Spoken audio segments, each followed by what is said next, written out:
D'abord, cette circulaire était, comme on dit, totalement mal fichue. Le ministre s'est fait, à l'évidence, intoxiquer, si on peut dire, par les services du ministère de l'Intérieur et par le bureau des élections et la direction des affaires politiques. Donc, comme on dit, toutes les semaines dans un hebdomadaire, pend sur le bec.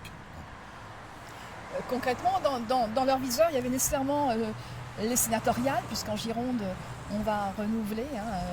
Donc ça voulait dire qu'il y avait déjà quand même une stratégie du coup d'après. Avant les sénatoriales de septembre 2020, qui sont effectivement à l'agenda politique, le point le plus problématique dans cette circulaire, ce n'était pas celui qui avait été évoqué sur le désétiquetage des communes de moins de 3 000 habitants, moins de 9 000 habitants, dont le seuil d'ailleurs correspondait à pas grand-chose.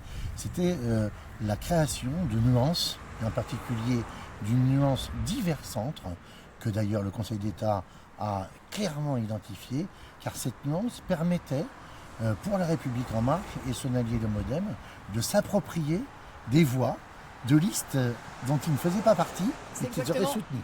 C'est exactement ce que vient de nous dire un maire. Ça voulait dire quoi concrètement en termes de stratégie? Ça veut dire que concrètement, si on prend un exemple de Toulouse... Non, parce qu'on est dans la région Aquitaine. Non, mais c'est pédagogique.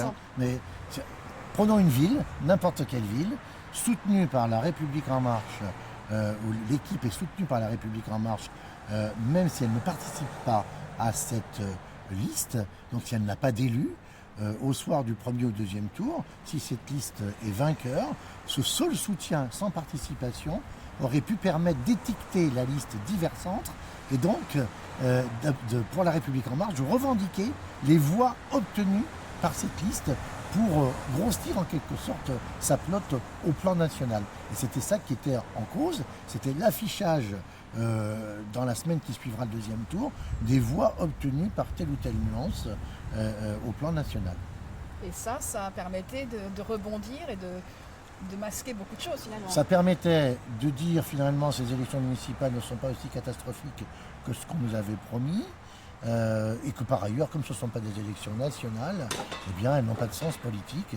Le président d'ailleurs l'a déjà annoncé, se concentrant plutôt sur les départementales et régionales de 2021, un an avant la prochaine présidentielle de 2022. Donc exit les sénatoriales, ils ne cherchent pas non plus à récupérer les... Sur les sénatoriales, le gain probable est faible, parce que ce n'est pas parce que vous étiquetez tel ou tel maire à votre sauce, si je puis dire, à la manière avec laquelle vous voulez l'étiqueter, que pour autant, ça va induire son vote dans le collège des électeurs, des sénateurs en septembre. Là, si vous voulez, ce qui comptera, ça sera véritablement le décompte des voix obtenues par les candidats LREM au sénatorial. Et clairement, là encore, l'exécutif, je ne dirais pas, a fait son deuil de cette situation-là, mais ce n'est pas du tout dans les écrans radars de La République En Marche d'avoir une augmentation significative du groupe sénateur aux prochaines élections. Juste une dernière question, qu'est-ce qui a pu faire flancher Castaner finalement? Qu'est-ce qui a pu faire et ça a été trop fort, le soulèvement a été vraiment évident, l'opinion publique a joué? Ce qui a fait flancher Castaner, c'est le droit, c'est la décision du Conseil d'État.